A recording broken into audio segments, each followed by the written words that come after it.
अगर आप भी रात के समय हाईवे पर गाड़ी चलाते हैं तो सावधान हो जाइए, क्योंकि हाईवे 44 पर एक ऐसा ट्रक ड्राइवर है जो आज भी अपनी एक पुरानी गलती की सजा काट रहा है। क्या आपने कभी सोचा है कि आपके ट्रक की छत पर कोई अदृश्य शक्ति बैठी हो सकती है? आज की ये सच्ची घटना सुनने के बाद आप रात को अकेले गाड़ी चलाने से पहले 100 बार सोचेंगे। हाईवे 44 का आखिरी मुसाफिर, एक ट्रक ड्राइवर की दास्तान। वह मनहूस रात और पुराना गजराज राजेश, जिसे लोग राजू उस्ताद कहते थे, पिछले 20 सालों से सड़कों पर राज कर रहा था। उसका ट्रक, जिसे वो प्यार से गजराज कहता था, उसकी पूरी दुनिया था। एक रात उसे एक इमरजेंसी डिलीवरी मिली। दिल्ली से दूर एक पहाड़ी इलाके के कारखाने में भारी मशीनरी पहुंचानी थी। रास्ते में हाईवे 44 पड़ता था, जिसके बारे में कहा जाता था कि सूरज ढलने के बाद वहां की हवा बदल जाती है। राजेश का नया हेल्पर, 18 साल का बिरजू, पहली बार इस रूट पर निकला था। वो डरपोक था और अक्सर हनुमान चालीसा पढ़ता रहता था।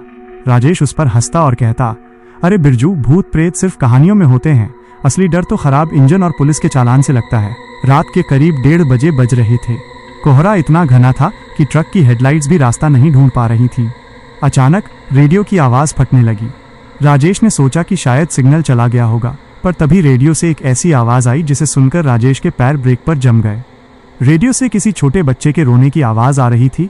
तारांकन, पापा, मुझे ठंड लग रही है, पापा, गाड़ी रोको।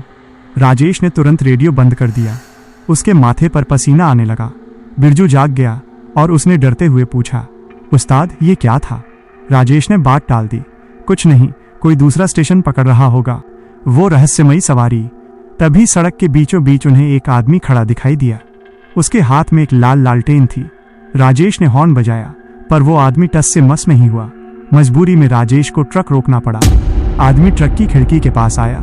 उसका चेहरा पीला था और आंखों के नीचे गहरे काले घेरे थे। उसने धीमी आवाज में कहा, साहब, आगे पुल टूट गया है, अगर आप मुझे अगले मोड़ तक छोड़ दें तो मैं आपको चोर रास्ता बता सकता हूँ।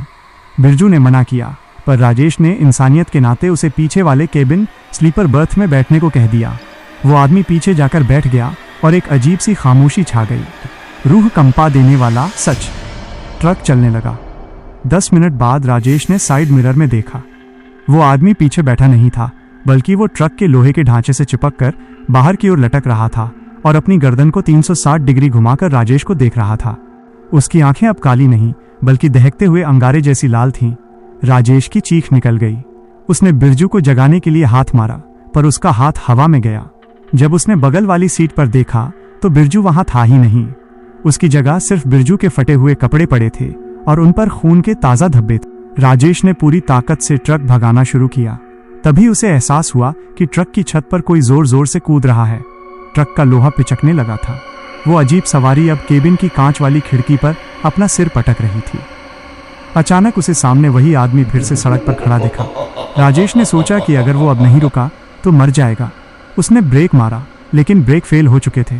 ट्रक अनियंत्रित होकर एक खाई की ओर बढ़ा। तभी उस रूह की आवाज केबिन में गूंजी, तारांकन, 20 साल पहले तुमने इसी ट्रक से मेरी और मेरे बेटे की जान ली थी राजेश। तुम भाग गए थे, पर यह सड़क सब याद रखती है। सवेरा और सन्नाटा। अगली सुबह पुलिस को वो ट्रक एक गहरी खाई में मिला। ट्रक पूरी तरह जल चुका था। जब जांच की गई तो ड्राइवर की सीट पर कोई लाश नहीं थी, लेकिन ट्रक के पीछे वाले हिस्से में 2 कंकाल मिले, एक आदमी का और एक छोटे बच्चे का। आश्चर्य की बात यह थी कि वे कंकाल 20 साल पुराने थे। बिरजू का कहीं पता नहीं चला, बस सड़क किनारे उसकी हनुमान चालीसा की किताब मिली। गांव वाले कहते हैं कि आज भी 27 दिसंबर की रात को हाईवे 44 पर एक जलता हुआ ट्रक दिखाई देता है, जिसे एक बेबस ड्राइवर चलाने की कोशिश कर रहा है और पीछे से हंसने की आवाजें आती हैं। तो राजेश का तो कभी पता नहीं चला, लेकिन क्या आप जानते हैं कि आपके शहर के हाईवे पर भी कोई ऐसी जगह है जहां लोग रात को जाने से डरते हैं? अपनी डरावनी कहानियां हमें कमेंट में ज़रूर बताएं। जिसकी कहानी सबसे खौफनाक होगी उसे हम अपनी अगली वीडियो में शामिल करेंगे। राजेश की एक गलती ने उसकी जान ले ली, लेकिन आप एक गलती मत करना। ऐसी ही और भी रूह कंपा देने वाली सच्ची कहानियों के लिए अभी सब्सक्राइब का बटन दबाएं, क्योंकि अगली कहानी और भी ज़्यादा खौफनाक होने वाली है। क्या आप तैयार हैं? मिलते हैं अगली डरावनी दास्तान।